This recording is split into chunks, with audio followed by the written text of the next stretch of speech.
get the coroner's out there. Okay.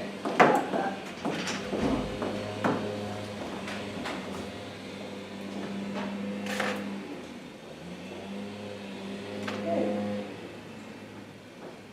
Wait for Aaron.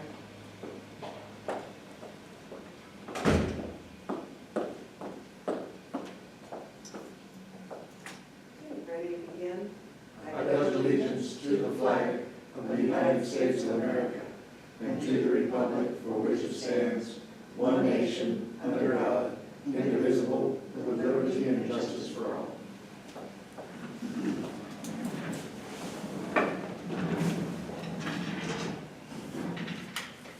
Okay, we need a roll call, we all.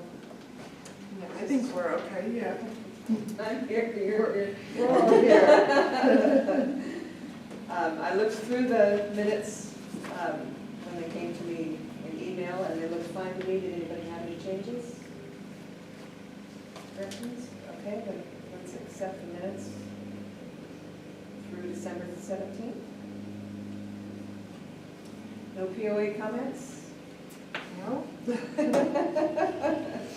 They do receive the notice of the meeting and they receive the agenda. This is the budget hearings these 2 days. So Oh, maybe that may been be. involved in budget hearings. It's every department goes through and has like 45 minutes to give their update, and then the finance committee gets the chance to ask questions. So it's I may be over there. They haven't attended for They like haven't a been year. here. So that's good for today, we'll take that for today. Yeah. I'll admonish them at our next roundtable. I did not check the water level, the official water level this morning. I've been checking it. I didn't think to look either. No, but we are. It's close. We're tip-top. We Yeah. joked yesterday, some of me and my staff, we said if somebody did a cannonball, you'd splash over, that's for Right. sure. Oh, absolutely, absolutely. Good. The alum treatments are continuing, but they're doing the studies. Right, at the last TMDL task force meeting, they said they may not do the spring treatment because of all the rains that are expected. So they're still looking at that. So we may only get a fall treatment this year. Okay. Yeah, that would be better than wasting money. Yeah. Well, it may continue to rain through May. Right. And if it does, then they can't do the treatment because it would fall right into the recreation period. So- Yeah. Water clarity, I've had a problem. Yeah, We monitored it last week and it's still very bad. yeah, it's still pretty silty from Salt Creek and everything running into it. Right. I know that we had more than we usually have and more extended rain. However, when do we start expecting this to clear up? I'm getting a lot of questions on it. A Well, week? it's 10 days? Oh, no. It's it's coming from, we're in two watersheds, Right. and the San Jacinto River was clearing out slightly. There's so much sediment, Yeah. and there's so much debris. And about a week ago, it appeared to be clearing up, and then about 3 days ago, it turned brown again. So I think somebody got rains that we didn't. Right. Canyon Lake didn't, but somebody above us got some rains, Oh. and we got some flow again. And so it started all over again. And as far as Salt Creek is concerned, I haven't monitored Salt Creek in the last week, but it's absolutely chock full of nutrients, and that's what we need the alum for. But we wait till the sediment comes down, Right. which usually takes, 2 weeks, but we're getting more all the time. Right. And that's what what happens after it rains and it dries, the river dries out, now you've got dry soil, Yeah. water comes through, loosens that all, until it gets saturated, Right. and then you got a saturated bottom of the lake, of the river. I do know Operations has been out there daily clearing the debris. I was gonna ask that because I hadn't seen it for a couple of days. Oh, okay, they've been over, I know they've been over by the causeway. Well, of course, I'm selfish, I get everything in my, at my dock. Yeah, you do. Well, in the winter of '05, the lake was closed from about the middle of December until about March 6th.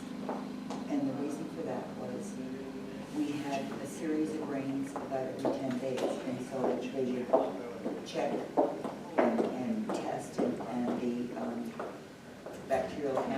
No, that's okay. The bacterial count would go down, but then we get another rain about 2 days later and the bacterial count would go up. And it wasn't that the lake was contaminated at all, it was just that every 10 days when they tested, Right. they had to close it. And it stayed closed. It stayed high and it stayed closed Yeah. for months. And then finally, everybody was getting so agitated that they opened it a little early, so it was pretty definite. And then the rain stopped and Okay. it was fine. Okay. And I'm kind of thinking that's what we might be getting. They say February is a big El Nino month of rain, so we might get a rain every 2 weeks and we might have a similar situation. I'm a little concerned with our, I know we're gonna have 3 days of warm weather. Yeah. Mhm. And we know what happens after that. So will we be monitoring more in the next, following days? Because we'll get another cold snap from what I've heard, and it's going to be very cold, and maybe that'll put an end to it. But those 3 days always seem to kick us in the back. When we have to shut it down. Yeah. Yeah, we'll get the 72-hour numbers, and then as soon as that comes back as clear or the appropriate levels, we'll have somebody go out and take the signs down. Ivan is here over the weekend, so if it comes back on a Saturday, he can go out and take them down. Okay. We Well, haven't- I'm more concerned that they're gonna boost up, that the levels are gonna boost up because of the heat. Right. So, and I don't wanna wait until we're getting a lot of complaints about suddenly there's housing up there.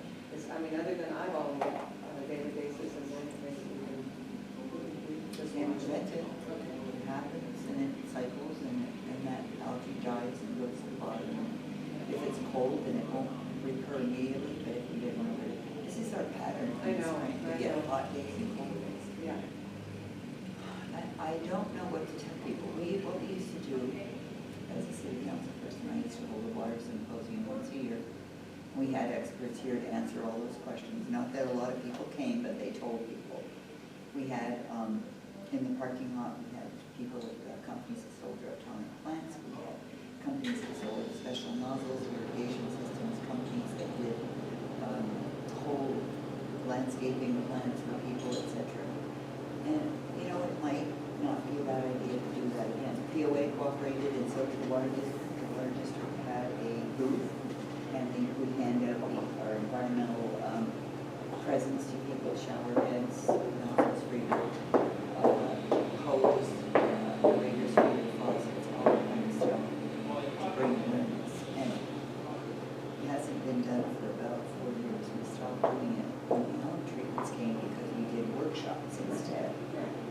And people didn't attend the workshops. So I guess you could assume that people like to complain, but when there's an opportunity to come and hear the right people, give you the right information, they're like, oh, I've got to watch, something on TV. But it's not a bad idea to do that again. It's not a bad idea. We used to do it in May. Right, and we have on our front page of our website, we have the lake condition information on it. When we have to shut down for bacteria levels, we put that up with what beaches are seeing the higher levels. We can put information there about algae. We put up the video that Lejwa had done. We can put up information about algae blooms, things like that as well. Okay, then when people start asking questions, because we will get that. As soon as we get 3 days of warmth, we're going to get it. Right. And as soon as that starts happening, then we can start directing them to educate, getting fewer questions if that's helpful. Especially because I think Ledgeville put out all the fact sheets also. Each Yes. time we've had these incidences, they've had the fact sheets, so that'd be good to get that out to them again Yeah. also. That way they Okay, we'll just plan on that and just re-educate. Of course. Because we'll start getting. still, probably 90% of people still will look Right. for it, they'll still call. Right. They start chatting on it, Well, we can put them up on Facebook, or Lejwa puts them out, and share them, or put them up, the POA can, share that on theirs. Hopefully we get a large enough audience. Yeah, it's been nice because I've actually had people answer that so I haven't answered. My words coming out of somebody else's mouth. Somebody that I would have thought knew better jumped me at the last POA meeting in December and said, she called the lake cruddy on the microphone as a comment. And I talked to her after the meeting and I said, our lake isn't crowded, that's not an appropriate term for it. It doesn't look appetizing, but there are scientific words for it, and there's a scientific reason why it looks the way it is. And we are, it's pollution, really, they call it nutrients, but that's just a pleasant word for pollution. And she said, well, we're the ones polluting it. And I said, no, we're not. Canyon Lake has a load. Our dog feces and cat feces and junk that we throw as garbage, yes, that pollutes it, but it's coming from above us in the watershed. And she was like, oh, and I said, I was like, duh. And then I said, but those, she said, well, they should pay to clean it up. And I'm like, they are, that's what the TMDL is. So maybe there should be an article on the city's webpage explaining the relationship here. Yes, they're polluting it, Yeah. but we have found that it is not feasible for the city of Moreno Valley to build a moat around their city as they first suggested. 800 million or something, and A instead moat? they were gonna build a moat around the city. That was a comment from a city council person. That they, yeah, and because they didn't want to pay the TMDL, and then when it was pointed out, a moat might cost 800 million. Right. Your share of the TMDL is about 114,000 a year. Let's talk. Which would you rather do? And I haven't heard a word from them since. But they're all new council people, so it's time for me to reach out. I took out Marcel Coe and Victoria Baca, both of whom have been recalled. So now there's 5 entirely new people on their council, and it's time, I think, to take them out and say, these are your dollars at work or not. Right. You know, so that's my job, another vote tour. Oh, wow, somebody has to do it. But you know, Nancy, that 75% of the people here in Canyon Lake have no idea what's going on externally, Right. and they're not interested. No. Not unless we have some type of a program to attract them and let them know that all these things that we do get blamed for are not our fault. Right. But it did go well, our symposiums used to go well. We used to get 100 people out because we gave away free drought tolerant plants. We gave away t-shirts, we gave away mugs, city mugs. We had some of the vendors gave out things, the water district gave out things. And there was a real desire to get those free things, and so they came out. And we had a raffle we had to stay around for. We used the boardroom, POA boardroom, for presentations. Dr. Anderson did one. I hate to keep asking because he doesn't even get paid to do it. But his presentation could be shown by somebody. And so people went in, they could drift out to the parking lot, go into the POA boardroom and see a presentation, get some free things. Usually around March, April, May, when they're thinking about, I've got to do something about my lawn, am I going to go with drought tolerant, or am I going to go with just BG, what am I going to do? They can get some answers from vendors and companies. So I think it's worth doing again. And if there's a giveaway, people show up. That's right. That's the thing, they may not even pay attention. If it's free, they'll take it, and they don't even care what it is. That's good. We didn't do a good job in the past with those symposiums in emphasizing the giveaways. We emphasized the learning experiences. And when you say to people, free nozzles, free, kits to test if your toilet's leaking, all those kinds of things, that would draw people more than what we did. So, and there's 50% of the community has changed as far as population. Oh, absolutely. So it's worth it. Yeah. Mm. I finally gave away those timers that we were supposed to use in the shower. I was feeling guilty for going beyond the time. Great. Okay, so we've discussed the water clearing. I think that pretty much covers the East Bay coast too. Yeah. Yeah. No new tasks for Dr. Michael Anderson, other than they're looking at the North Ski area now finally, so we'll will be, they're going to include that in this new update on it. And I believe they're separating they're looking at East Bay versus the main body separately as different bodies of water. Yeah, which is excellent. There's one other task for Dr. Anderson, and that is a fish survey of Oh, Canyon that's right. Lake, which is not on the docket for the TMDL, but I think the BOA will pay for it because he said that when he did his bathymetric study, he collected the information about the fish survey so that he could do it, but he didn't disaggregate it, he didn't present it as a survey. So he thinks for relatively little money, he could do that and we would get our fish survey. I think that's gonna happen.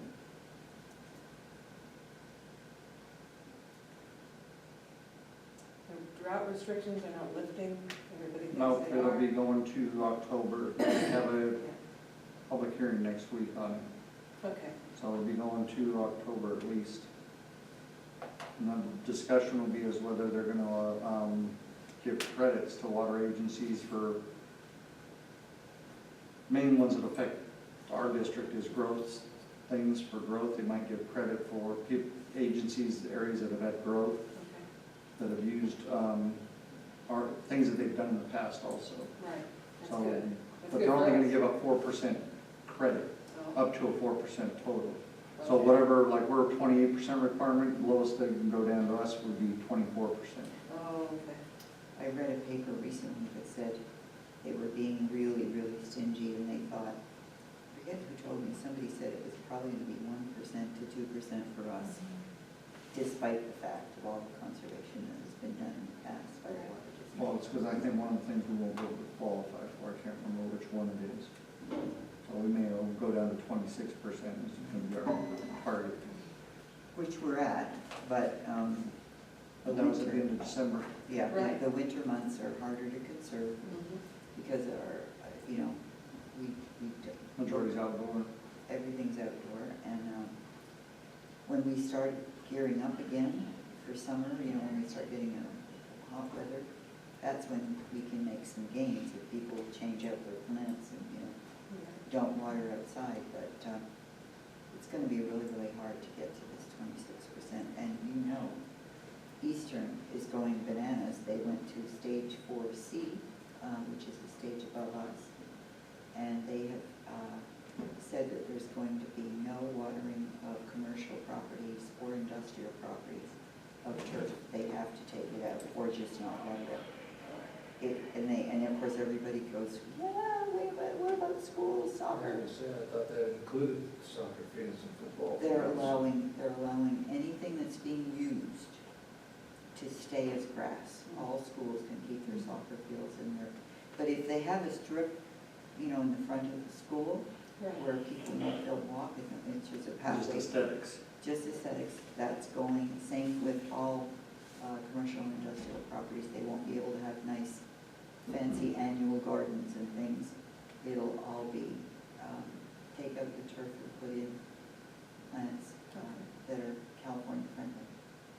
So, and people are, you know, even people who've done this, private people are saying, well, you know, we can go back to our lawn when things get better. I don't know when that's gonna happen because We live in a desert. if we've suddenly come to our senses. Why would you want to go back to that expense again? Rip out plants and put, Yeah, and if you went to drip and then put in regular, right. And then the people, you know, many in Canyon Hills said this to me, we just spent $30,000 to $50,000 putting in our landscaping 5 years ago. Why would we rip it out now? It's gonna change back to the way it was, and I'm saying to them, no, it's not going to. No, it's not going to. And I feel sorry for people with kids, because kids like to roll on the lawn and stuff, and it's too expensive to keep lawns for that. Very sad. You can put artificial turf in, that's nice. Yeah. I mean, there is some that looks really bad and you feel like grass, and then Yeah. there's some that's nice. it's like the old school stuff that you had in, Yeah. Yeah, just the real Yeah. little. Shaggy Green grass, carpet. yeah. Yes. Have we covered our comments from EDMWD? B, what is B? Is that the plant or is that the dam operating principles. It's the Is that water. The dam operating principles, because I'll be doing a presentation at the Okay. council meeting next Tuesday, or Okay. Wednesday next week, I'll be doing a presentation, and they're actually on our website also. I think we may end up with somebody coming in to discuss that. I'm not sure. I know we've had somebody who has a low seawall. They've sent a fax to us, Yes, Mr. Very- Widow, Mr. White. Don, yeah. very upset about, I don't think he has a seawall. or it's whatever, his patio or It's deck his or patio because he something. doesn't have a seawall. It is flooded and they want water let out of the dam, but after looking at the presentation that you're going to do and our discussions here, it's a water reservoir and that was allowed in the past to be built too low. It's Right. not the city, it's the POA, they have the total, Right. and you know, you can take pictures all over the lake. People's seawalls are here and here and there and there. Or lack thereof. Or And they didn't build to None. specs, or they just illegally built or didn't build, Right. and they built patios and stuff without permits. We're running into issues where we've got people that built patios over the sewer lines. We've actually got somebody that's got a putting green over, built over a manhole. Oh, my goodness. Yes. Okay. That's one way to cover them Yeah. But they are unsightly. I think the joke was several years ago, when we had a very big rain winter, the POA was getting calls, and the city, of course, the city gets them, that somebody had a low seawall and the water was lapping into the pool, and it was Yes. muddying it up, and ducks were swimming in the pool. Mhm. And she wanted the water lowered because it was costing her money. And at the same time, somebody was calling up and complaining that they wanted, you know, to get this over with and let the water over the dam and, you know, move on with our lives. And I'm like, you know, we can't make it go up and we can't make it go No. down. Even if we open our valves, which is not the purpose that they're for, it's not gonna make a huge difference right away for anybody.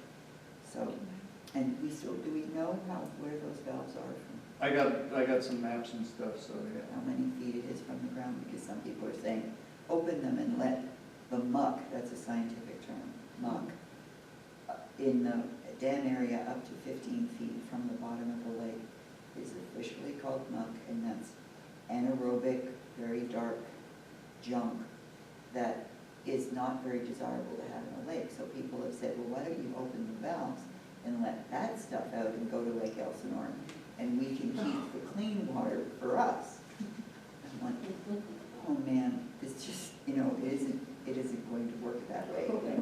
Even if we, Give them the cruddy stuff. yeah, but give them the anaerobic stuff. and Well, maybe- honestly, the only way that muck would come out from the main body of the lake and anywhere else is you guys wouldn't like the alternative, you guys wouldn't like the end result, because the end result would be an empty lake, Yeah, because you couldn't get enough velocity out of there to scour all that stuff off the bottom of the lake to get it through the valves. Yeah, they're really, people have brilliant ideas. yes. The one thing that I would add is this beautiful thing I've been looking for months. Jack Wansley gave it to me. It's the Canyon Lake East Bay Sedimentation Characterization.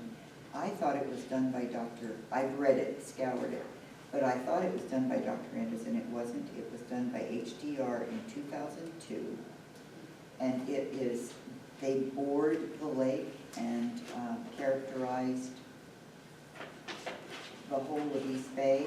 You know, there's just beautiful maps explaining the sedimentation characteristics, and the upshot is, and I'm going to give this to City Hall and let them copy it, this shows their boring sites and how they actually did Oh, good. the work ahead of their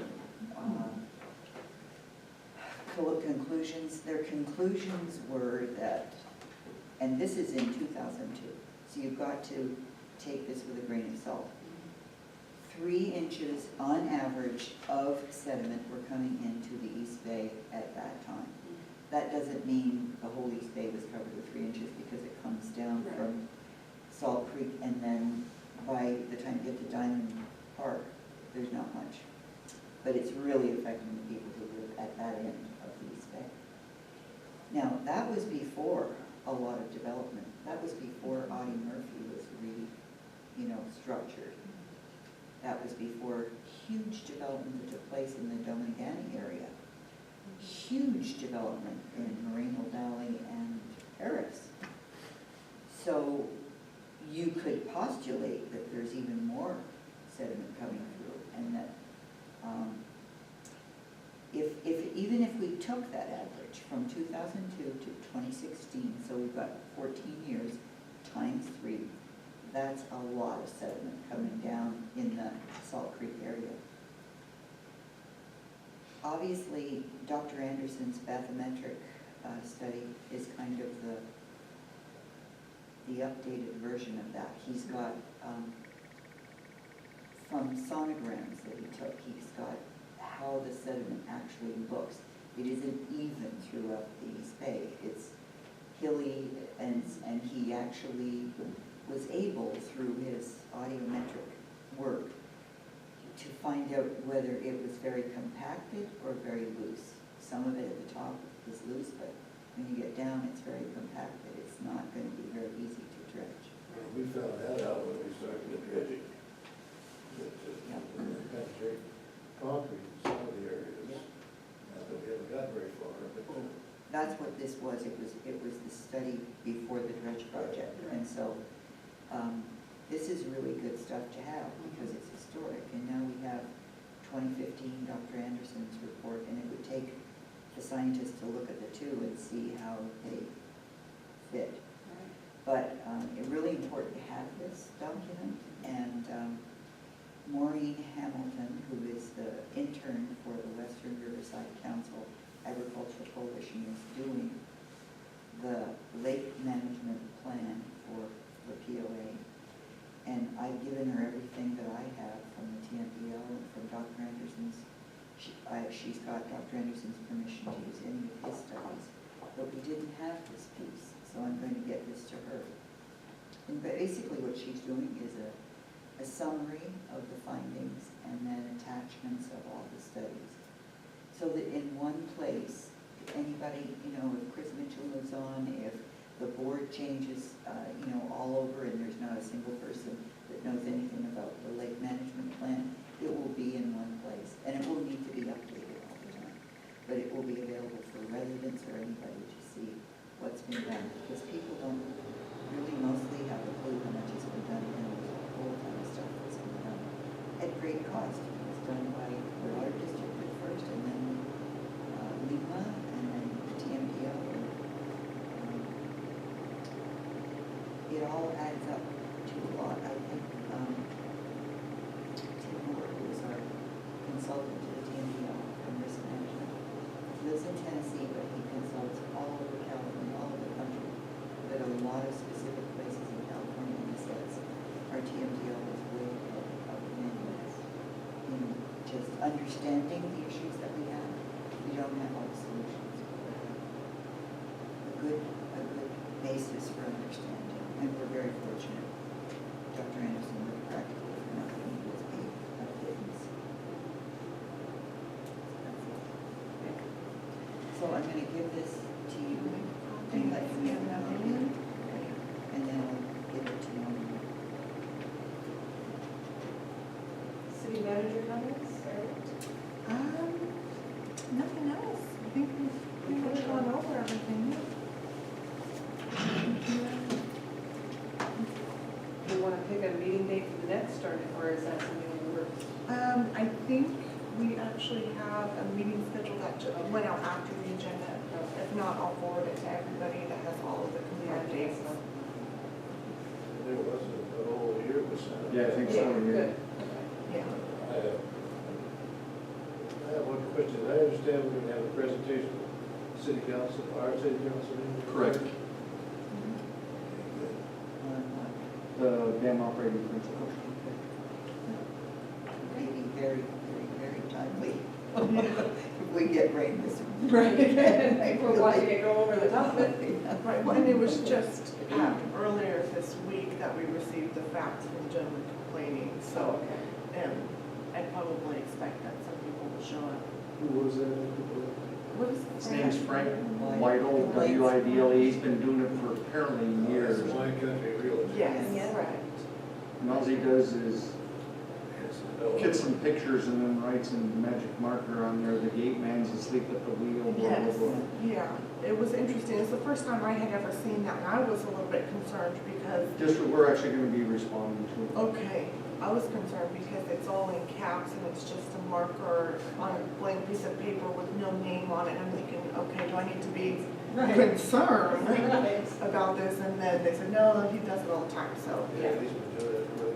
One question I had is Because if, he lives on Strawberry.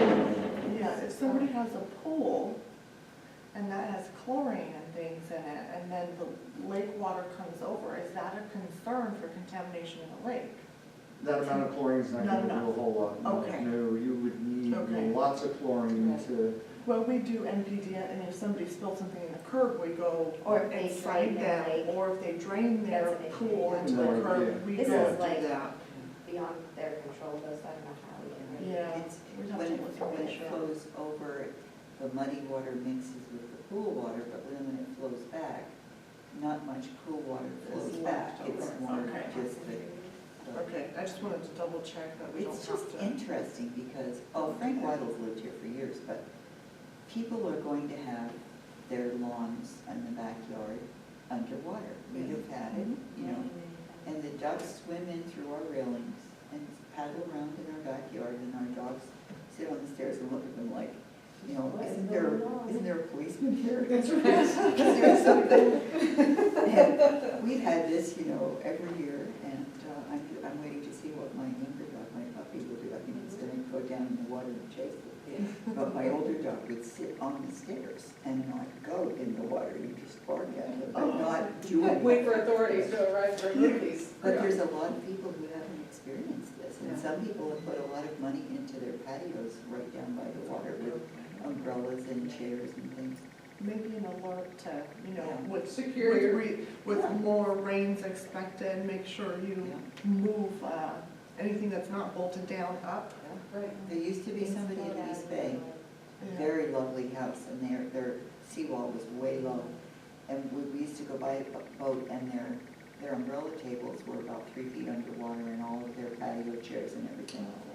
And I noticed about 2 years ago, they actually raised the height of their seawall about 2 slump blocks, maybe 3. So they are ready for this storm. Hope it doesn't go over. Just in case. You should talk to Don Haggerty sometime and get the reverse story, when the lake was so low years ago when she lived on Continental. Mhm. She had a paddle boat on her dock, I think it was, or next to the dock. And it got wedged underneath the dock, and you couldn't get it out. Oh, yeah. And the POA was finding her like $100 a month or something to get this. They had to finally go, I think she got a couple of her sons or son-in-laws or whatever, and cut it up Oh, my and, gosh. and extract it from under the dock. Yeah, Down into the down. mud, Oh, my Well- God. common occurrence. This was several years ago. This is Brian's favorite saying, just like a blister always shows up after the worst, huh? That's right. I'm not here for the water. Well, you're That's somebody gonna just hear, rolled in off the street. I think so. Brian, how you doing? Where's your sweater? Come on, no sweater for top. just We'll because be, we do a Halloween. Vicki and Ariel here do this, the kinds of people are gonna be calling me, it's gone over my seawall, and my, you know, my furniture is being ruined, whatever. Well, it's POA to talk to because they're responsible for the seawall heights. Right. Nice, another thing for you to deal with. But the kinds of things that people get upset about are floating stuff, you know, coming down. We used to get even things like big old tires and refrigerators coming through in Gold Cove and on Lucky Cove from Slow Valley area. Made a couch a couple of years ago. Yeah. And we Oh, come I in can and see trees or bushes and things like that. Big but No, through the north, wasn't it from the refrigerators north side of the Yeah, couch came North through? Ski area. Okay, so somebody can use it as a dumping ground back there. Oh, and- Yeah, and then it washed One of down. their favorite places. Right. Well, that's why we did what we did to clean up the North Ski area. We had Pastor Casey Crawford about 3 or 4 years ago now did a cleanup with his church, Elevation, with mostly youth, and we provided them, the city provided them with rubber gloves and big bags. And they cleaned up that whole area, you know, sandals, fishing equipment, old McDonald's containers, and they got tons and tons and tons of this stuff. And they left it out on top of a hill, high up, because the conservation crew was gonna come in and actually remove it. Well, this was the Saturday after Thanksgiving. We got a mega storm, Sunday, Monday, Tuesday, and the bags stayed out the whole winter. But the fact that they were secured, they were tied, and they were sitting on the hill, all that debris didn't come down, and that was a great year. And now Ivan Patrol said it. People are more aware. You see people picking up junk, and that's what those little containers are, those garbage bags, garbage pails. So it's a whole lot better. It's a whole lot better. So is the area around the jump lagoon. It's a lot better. So no more badges. I hope not. Hopefully, unless they're really far up the north Yeah. area and Yeah. make their way all the way down. All right, I think we're good. Good. So it's going to be interesting, folks, this next storm. Yeah, if it comes out the way they're saying, when I was reading